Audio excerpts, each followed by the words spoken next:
Alhamdulillahirrahmanirrahim wa binastain ala mudnya wadin wassalatu wassalamu ala sofil abiyam musalin wa ala alihi wassobi azmain assalatu wassalamu alaika sayyidi ya Rasulullah usbiyadi kulati lati adikni alhamdulillah ala nikmatil islam wal iman wa kafa bima minima rabbi sholli sodri wa yaslil amli wahlul data milisan ya qawli. Saya hari ini dapat 3 surat sob dari bank semua. Anda stres. Pertama surat dari BPD. Surat dari BPD itu tadi membahas, akhirnya dia mau balas somasi saya. Ketar-ketir rupanya dia BPD Bali ini. Karena apa? Kapan hari dia nyuekin, saya tembusin ke OJK segala macam-macam. Makanya saya tembusin ke OJK dan yang lainnya. Sampai ke Presiden RI saya tembusin, ke ini saya tembusin, pengadilan tembusin, ke BPN saya tembusin gitu. Somasi itu. Dan berikut buktinya gitu. Dia berikut draft salinan ini ya, pasal-pasal yang dia langgar gitu. Dan tadi udah saya jelasin di sesi pertama tadi bahwa dia akhirnya melakukan ini dan saya akan ajukan somasi kedua dan saya akan tawarkan untuk pertemuan antara saya pemenang lelang dan BPD. Kita cari solusi. Terus yang kedua, saya dapat surat dari Bang Muamalat. Ini baik nih, alhamdulillah Bang Muamalat ini. Dan saya sekarang ini disebutin ya. Jadi kalau ada mungkin dapat surat dari bank mungkin deg-degan, stres. Saya stres gak? Sama sob. Jadi tapi bagaimana kita menyikapinya gitu. Dan alhamdulillah, dan saya dengan Muamalat saya kooperatif gitu. Dan saya pernah di satu bank dan BPR Legian, kok saya tuh kaget loh. Orang kok baru 3 bulan, baru 6 bulan langsung dilelang gitu. Dan bisa aja. Kenapa? Karena tidak mengikuti caranya gitu. Kita harus kooperatif dulu sob dengan mereka. Tidak boleh one prestasi. Bagaimana caranya saya akan kumpas tuntas ketika Anda ikut Kopdar Akbar di Bali gitu. Jangan sampai hanya mengeluarkan biayanya murah kok, cuma 100 juta. Kapan waktunya? 2, 3, dan 4 Juli gitu. Terus udah termasuk hotel, sudah makan, sudah semua termasuk jalan-jalan, kan enak loh. Terusnya daripada Anda keluar jutaan, udah puluhan juta atau kadang-kadang kehilangan aset ratusan juta, puluhan juta, miliaran bahkan, ngapain gitu, atau salah gitu kayak sahabat saya asetnya 3 miliar sekarang udah mau dieksekusi gitu. Gara-gara apa? Ya gara-gara tidak tahu caranya gitu. Dipercayakan ke advokat segala macam-macam, tidak ngomong segala macam-macam, ternyata udah lewat jadwal untuk bandingnya. Akhirnya apa? Langsung masuk ke jurusita jadinya. Oke, itu hal itu biasa. Dan ini saya dapat surat dari Muamalat, baik banget. Dan saya alhamdulillah selama ini saya kooperatif dengan dia, bagaimana solusi menyelesaikan. Dan saya juga sekarang punya rencana gitu. Saya akan buatin project 40M lebih itu di Labuan Bajo itu untuk perumahan gitu. Mudah-mudahan ini bisa menguncang. Loh Cap, ini belum masalah kok ada uangnya dari mana gitu. Kan Anda bingung, nanti saya bahas ketika Anda datang. Tapi intinya gini, saya tidak minjem bank, saya lakukan porsi kerjasama gitu. Karena lahannya milik saya sob. Jadi di perumahan kan yang paling besar kan lahan gitu. Malam nih saya hampir punya 2 hektar, saya bagi 5.000 meter, buatin rumah 50 meter persegian kan sekitar 80 rumah tuh, 70 sampai 80 rumah. Anggap 80 rumah. Kali 500 juta kan berapa? 40M, mungkin 15 juta saya jual. Mungkin 48M jadinya nilainya. 30 sampai 48M. Butuh modal, dan itu saya ini kan. Dan saya akan ungkapkan ke mereka semua, ini solusi saya gitu. Nah, ini saya diundang ternyata apa ya? Ini undangan pertemuan untuk membalas penyelesaian kewajiban nasabah. Assalamualaikum warahmatullahi wabarakatuh. Semoga Allah SWT senantiasa melimpahkan rahmat dan karunia-Nya pada kita semua, dan semoga kita selalu diberikan kemudahan dalam menjalankan aktivitas kita dan sehari-hari kita.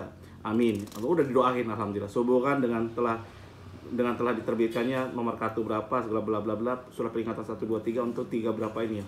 Berapa fasilitas, dan dia terus dan kewajiban Bapak hingga saya menunggak dengan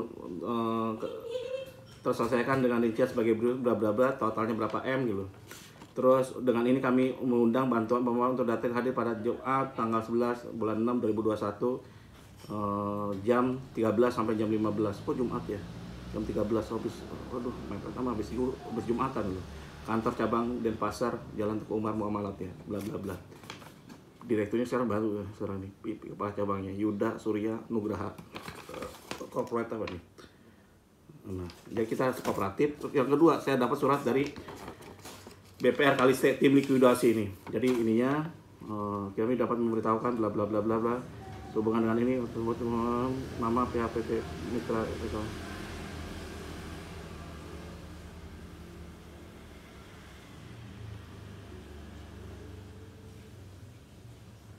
menaikkan tanda terima kami dan pembayaran tagihan selanjutnya tidak ada uang dana ataupun yang harus dibayarkan.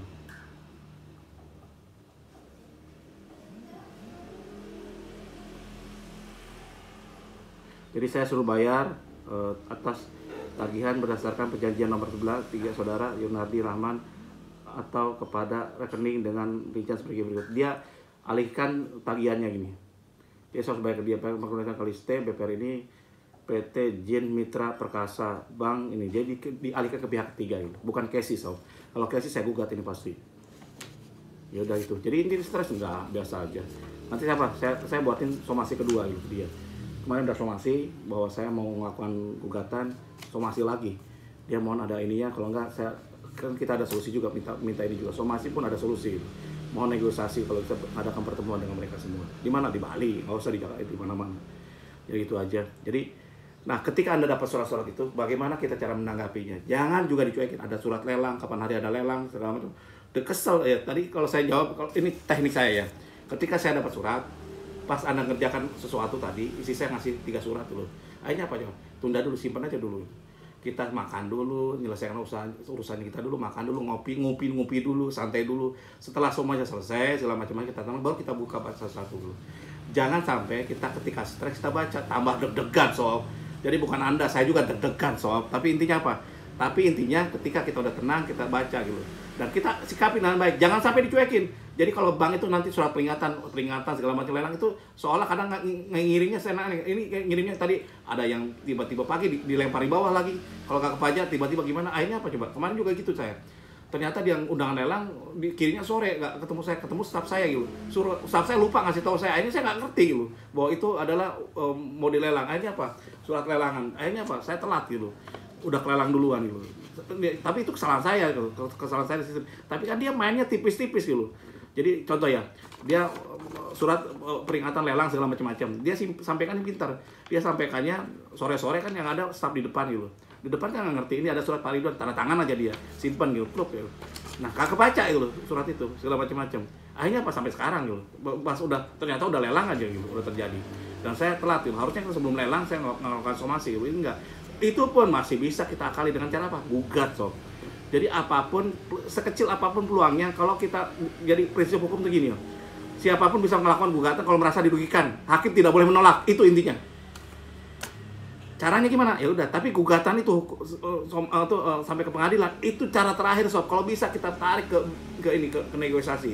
Negosiasi, teknik negosiasi itu tidak bisa menang-menangan gitu. Anda tidak bisa menang sendiri, mereka juga tidak bisa menang sendiri. Contoh, ini ada sahabat saya kemarin. Utang 20M, ternyata bunga dendanya itu hampir 25M gitu, jadi 45M. Asetnya dia itu. Nah, itu kita bisa nego. Caranya gimana? Jadi kita nego kalau menurut bank seperti itu menurut kita 20M gitu. Ngerti bisa? Dan 20M pun kalau kita udah cicil ya bukan 20M kan, 15M atau 10M gitu. Berarti kurang 10M. Itu yang nego, itu yang saya lakukan kemarin. Bagaimana caranya hutang tadinya orang bank itu nagih ke saya 1,2M ternyata bisa selesai dengan bank yang tetap ngotot katanya pokoknya 800 karena pokoknya bank itu beda dengan pokoknya kita gitu. Pokoknya kita adalah uang yang kita terima dari bank itu berapa, sudah kita cicil berapa, itu pokoknya gitu. Kan bank pasti marah loh. Loh nggak bisa dong kalau gitu kan ada keuntungan bank segala macam. Nah, kalau baru kita bicara di nego keuntungannya. Tapi kalau bank tuh enggak. Dia kita nyicil, kan cicilan bank bunganya kecil kan gitu ya. Nah, kita nyicil 10 tahun pun ternyata kalau atau 5 tahun 10 tahun dari 15 tahun, ternyata kita baru setengahnya habisnya gitu. Kenapa? Karena cicilan pertama anuitas ya. Pertama pokoknya kecil gitu, segala macam-macam. Anda pokoknya segini, kemarin kayak Pak Eko gitu. Pokoknya 1,6 padahal menurut Pak Eko, saya kurang 500 juta kok. Saya mau bayar 1 miliar kan wajar gitu loh. Ini nggak diterima, malah kemarin salah Pak Eko. Jangan 1 miliar, 800 juta mulainya. Itu yang saya lakukan, 800 juta, nego, segala macam, 1M, udah selesai, dan bank yang terus turun juga. Jadi kita sesuaikan antar keinginan bank gimana, keinginan kita gimana gitu. Kemarin saya ngotot, nggak bisa, ternyata bisa, sob. Jadi itu hanya ngomong bank supaya kita percaya bahwa itu nggak bisa gitu. Dan biasanya bank itu hanya mau dinego, terakhirnya penghapusan bunga dan denda, itu suka-sukanya dia, suka-suka kita ngurangi hutang, dikurangi pokok. Kalau mau keuntungan silakan berapa gitu. Di situ intinya. Atau bila perlu BDO gitu. Bunga, denda dan ongkos-ongkos hilang gitu. Caranya supaya tahu gimana caranya? Join WA grup SKDA terus atau Anda ikut seminar saya. Demikian dari saya. Wassalamualaikum warahmatullahi wabarakatuh. Kalau salah banyak salah, kurang banyak kurangnya karena saya guna kekurangannya, wallahu a'lam bishawab.